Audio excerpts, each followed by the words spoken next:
So Professor Liu is going to teach you how to do chapter 3A5 solution. So number one, a procedure needs to store an item name.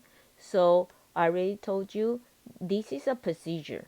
So button calculate text is a procedure. Whenever you see private sub, end sub, that's a procedure.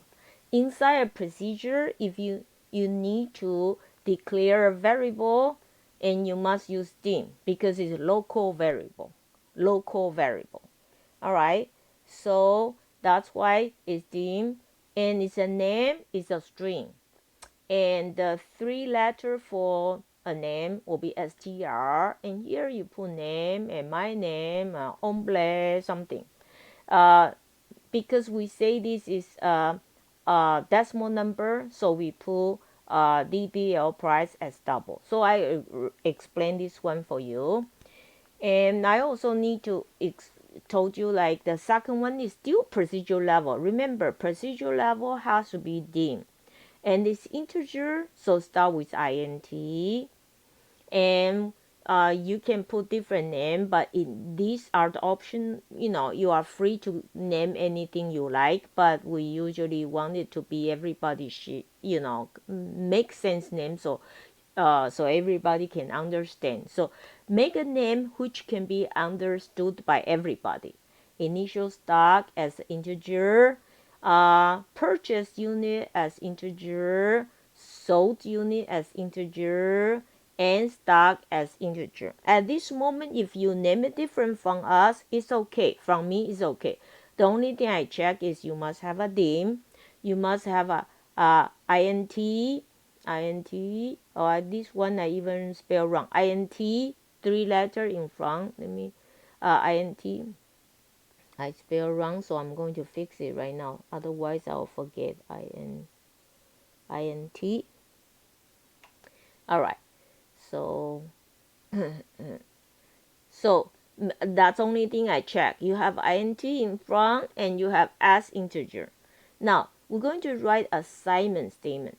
So we assign Miami as a string variable named string city. So strCity equal Miami. Miami is a string, you need to put quotation, double quotation. It's okay. Number 4, this one there's nothing you can change. You have to do like this way. Number 4, write assignment statement. Assign text to a string variable, and also another one is string item name. Go right here. So that's why text assign into string item name. And next one, we are going to integer quantity in stock equal 40, integer quantity on stock equal on order equal 20. So 1, 2, 3, 4. Anybody who has any question for me? No, let's do this. Number 5 is different because this time we're going to a procedure level 2, but it's a const. It's a const variable. So we're going to say const, and it's we want to make a decimal. Okay, so okay, it's a DEC. I type wrong, right? DEC decimal.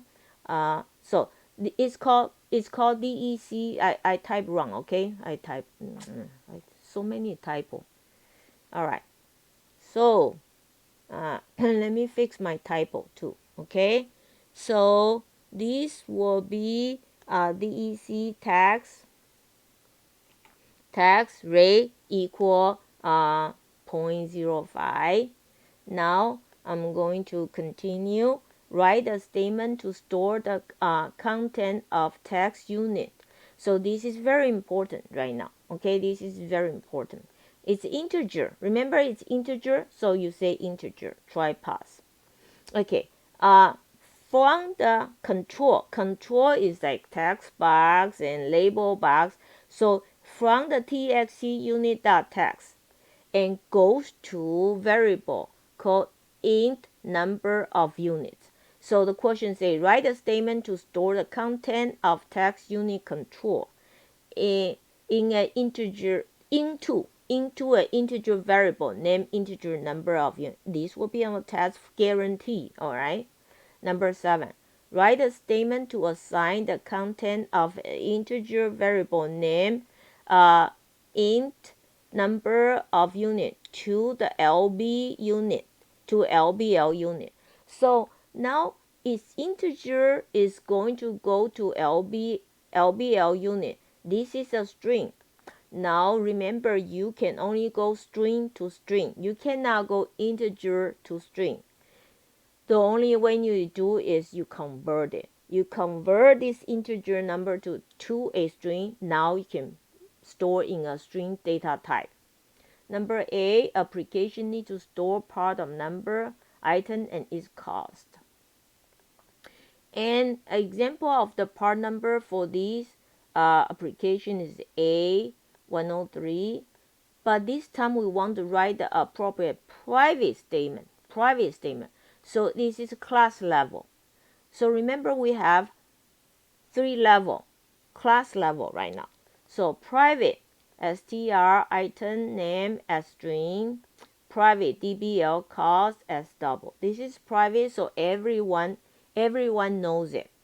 Everyone knows it. So there's a advantage for that is you don't need to pass a value. Everyone knows it. The disadvantage is that everyone has opportunity to redefine, to reassign this schedule. Everyone has opportunity really to screw up you. Okay, screw you up. Number 10. Number 9. Write a statement. Add together the content of dblNorthSales and SouthSales.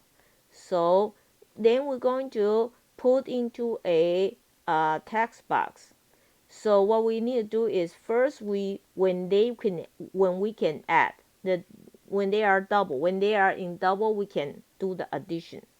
After we do the addition, we're going to convert to string. If you don't convert to string, you cannot put the double into a string. Number 10, write assignment statement. Multiply the content by n,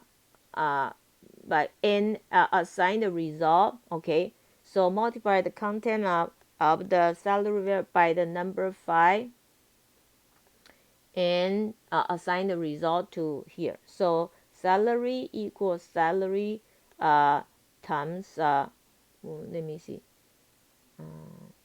I need to change this to 5. Okay, 5. Number 11, write a statement to assign the sum of the variable in the DoubleA and the EastSales and to a string variable named strTotalSales. So strTotalSales, okay, that's a variable. That's not a control. That's a variable. A control, you need to have .txt, and this is a variable. So, but you just add these two and convert it to a string. All right, so let me fix my last one here, the typo here. The last typo here I have, this is 5. Is that right? 5 times by the number 5. All right, so I complete this assignment, and I hope you understand this, and I hope you enjoyed it.